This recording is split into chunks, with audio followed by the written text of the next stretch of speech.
Vlog 2 शुरू करने से पहले मुझे आपको एक इम्पॉर्टेंट इन्फॉर्मेशन देनी थी।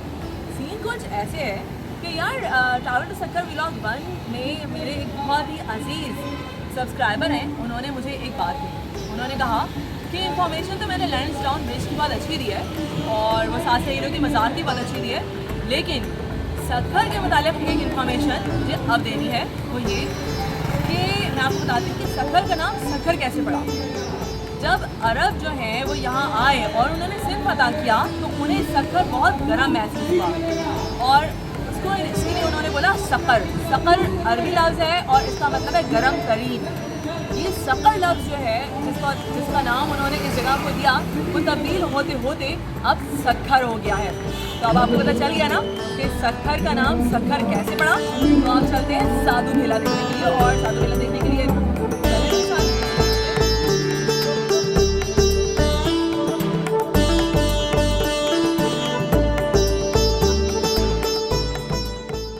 ट्रैवल टू सक्कर के दूसरे व्लॉग में हम जा रहे हैं अब साधु बेला। ये मंदिर पानी के बीच में मौजूद है, तो जाने के लिए कश्ती तो करनी ही पड़ेगी ना।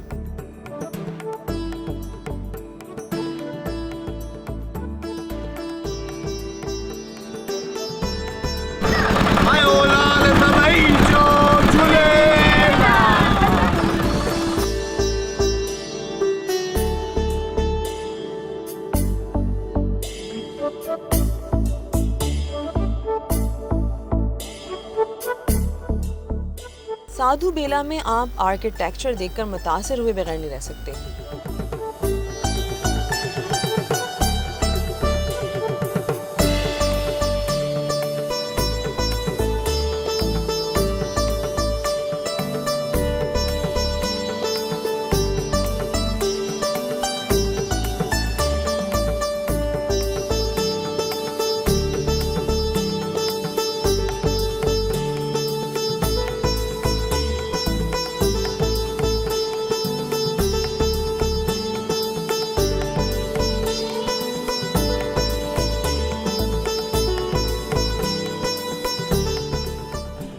भाई अपने व्लॉग नंबर 2 फ्रॉम सक्कर से मैं हूँ इस वक्त साध बेला का जो मंदिर है वहाँ पर। साध बेला के मंदिर की बहुत सारी मिथ्स हैं और यहाँ पर मैं आई हूँ।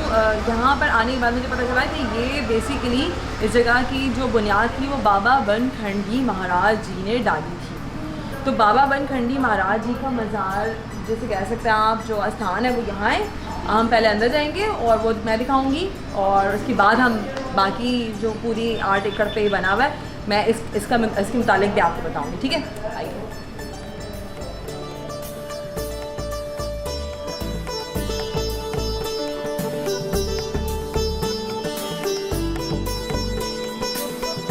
बनखंडी महाराज के स्थान में जो अंदर लकड़ी का काम हुआ है उसके तो बस क्या ही कहने।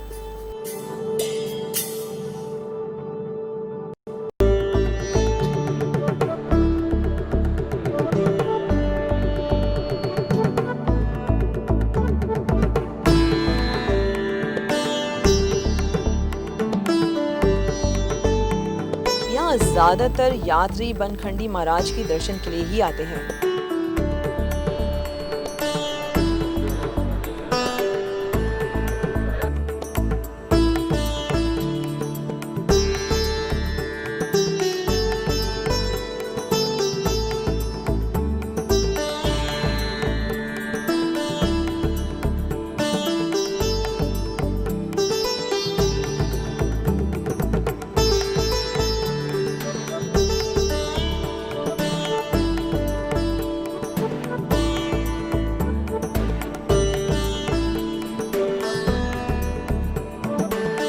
यहाँ अशोक कुमार ने हमें बताया कि मंदिर तकरीबन 200 साल पुराना है।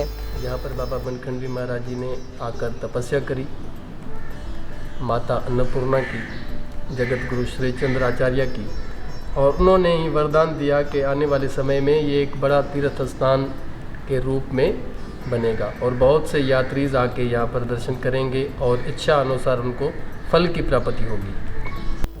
इस मंदिर के पीछे एक बहुत पुरानी इमारत भी है। यहाँ आने वालों को भोजन भी कराया जाता है, लेकिन आजकल कोविड की वजह से वो सब चीज़ें बंद हुई हैं।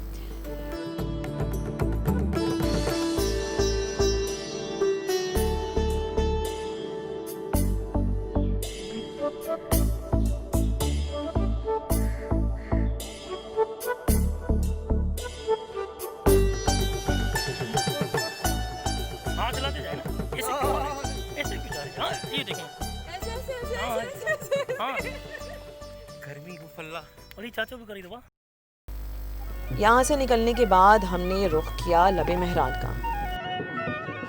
यार दिन भर की थकन के बाद जो है हमने थोड़ा सा एक शॉर्ट ब्रेक लिया था, खाना वाना खा लिया था हमने और नमाज अदा कर ली थी और अब हम आए हैं लबे मेहरान की तरफ। लबे मेहरान जो है वो जगह है जो एक पिकनिक पॉइंट है यहाँ का, और यहाँ पर जो है वो कश्तियाँ भी चलती हैं समंदर में, नहीं सॉरी दरिया में। तो हम कराची से आए ना, कराची से आए हैं तो समंदर ही निकले जा रहे हैं मुझे, दरिया में कश्ती चलती है। चलो फिर कश्ती में जाके देखेंगे और देखते हैं कितना मज़ा आता है।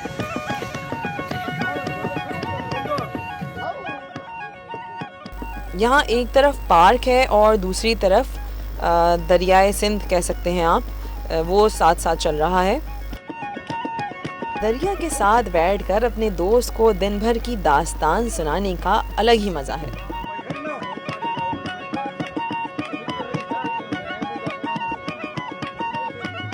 यहाँ से सखर बैराज भी नजर आता है।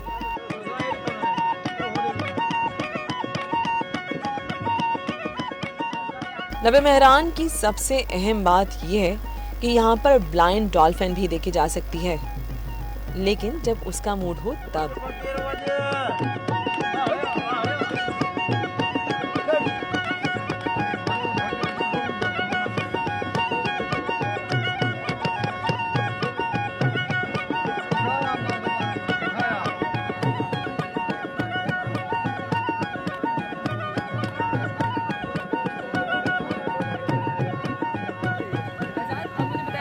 कैसा लगा?